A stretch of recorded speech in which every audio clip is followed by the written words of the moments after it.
Next topic है, दूसरा case है उसी का, यूवीएफ में संबंध। जब दर्पण जो है उत्तल दर्पण है, उत्तल दर्पण के सामने एक वस्तु ए बी रखी है, इससे एक प्रकाश किरण मुख्य अक्ष के समांतर आती है जो दर्पण के बिंदु एम पर पड़ने के बाद में परावर्तित हो जा रही है। जब हम इसको पीछे की ओर बढ़ाएंगे तो ये फोकस से होकर जाती हुई प्रतीत होती है।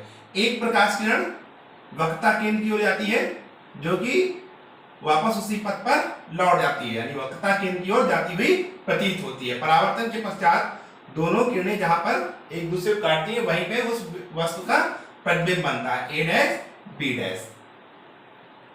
दर्पण का एक ध्रुव है, दर्पण के ध्रुव से वस्तु की दूरी u, दर्पण के ध्रुव से प्रतिबिंब की दूरी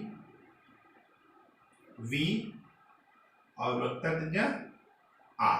अब यहां पे भी दो त्रिभुज लेंगे, त्रिभुज ए बी सी तथा त्रिभुज ए डैश बी डैश सी में। ये 90, ये 90, ये कोण दोनों में उभयनिष्ठ है, यानी ये दोनों त्रिभुज क्या हो जाएंगे, समकोणिक त्रिभुज हो जाएंगे। समकोणिक त्रिभुज की प्रॉपर्टी क्या होती है, उनकी संगत भुजाओं का अनुपात आपस में बराबर होता है, यानी A B upon A dash B dash is equal to C B upon C B dash.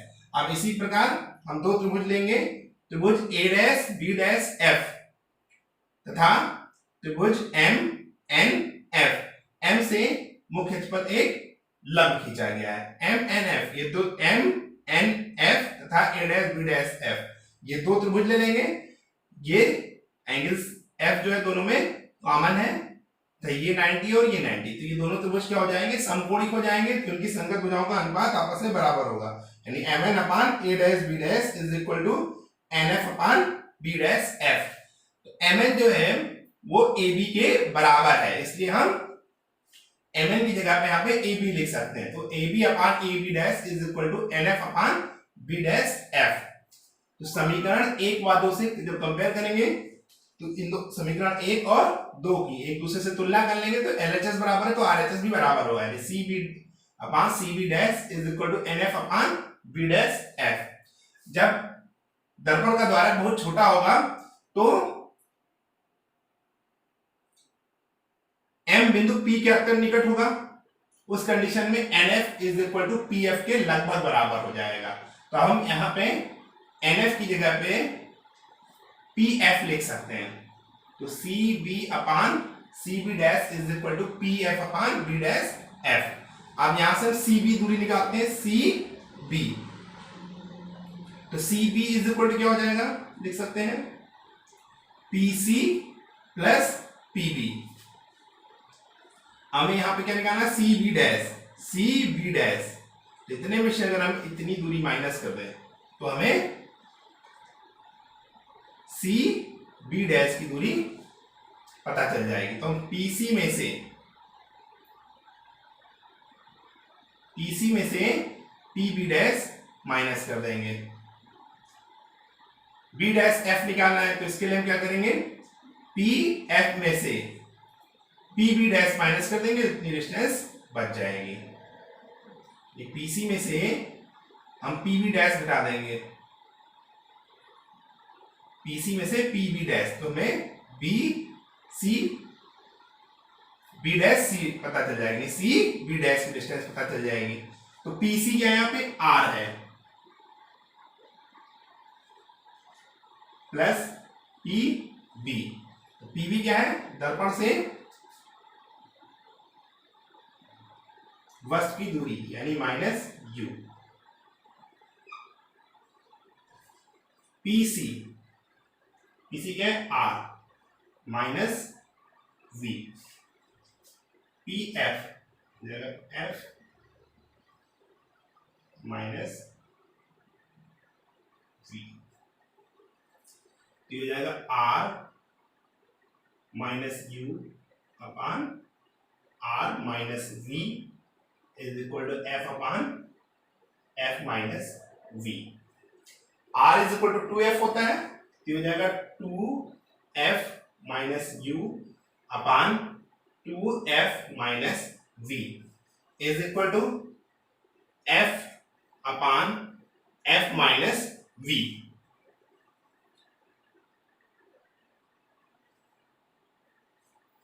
अब यहां से हम किसका क्रॉस मल्टीप्लिकेशन कर लेंगे, तो 2f minus u into f minus v is equal to f bracket में 2f माइनस v।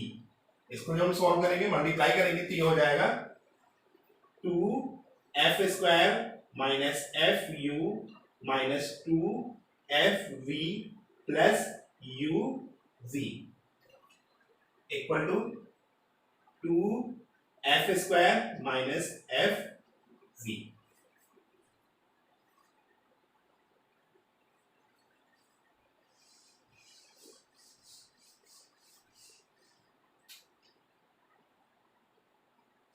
इसको सॉल्व करेंगे,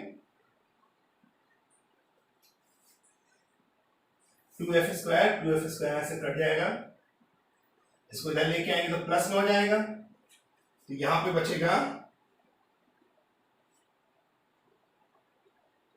u v minus F U. इसको इधर लेके आएंगे तो हो जाएगा minus F V is equal to 0। ये हो जाएगा U V is equal to F U plus F V. अब यू वी एफ से इस समीकरण के दोनों पक्षों में क्या करेंगे, डिवाइड कर देंगे, भाग दे देंगे, तो आ जाएगा 1 upon f is equal to 1 upon u plus 1 upon we.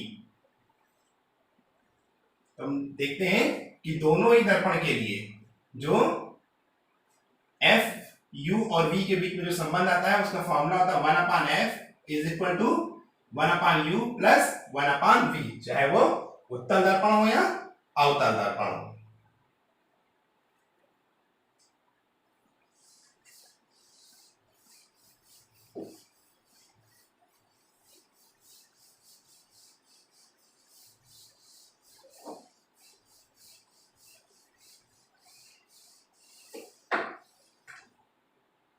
Next topic है रेखीय आवर्धन। रेखीय आवर्धन m,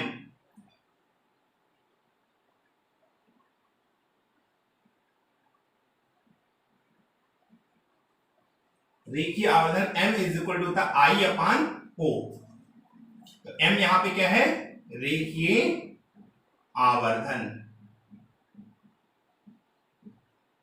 I क्या है, प्रतिबिंब की ऊंचाई,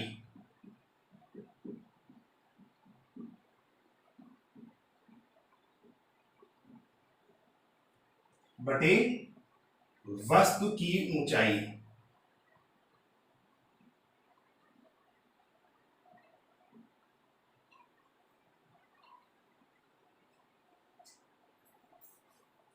अब अगर आवर्धन का परिमाण, आवर्धन का परिमाण फिर है प्रतिबिंब का आकार।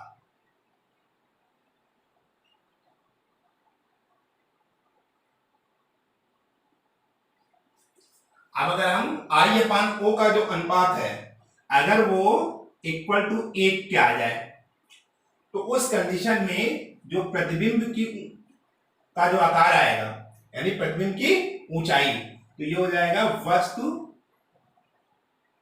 का आकार, यानी प्रतिबिंब का आकार जो होगा वो वस्तु के आकार का बराबर होगा। यदि इसकी वैल्यू 1 से अधिक आती है, यानी जो भी m का मान है I अपान O करने पर उसकी वैल्यू 1 से बड़ी हो जाए, तो प्रतिबिंब का आकार वस्तु के आकार से बड़ा होगा। और यदि इसकी वैल्यू m का मान 1 से कम आए तो उस कंडीशन में प्रतिबिंब का जो आकार होगा वो वस्तु के आकार से छोटा होगा।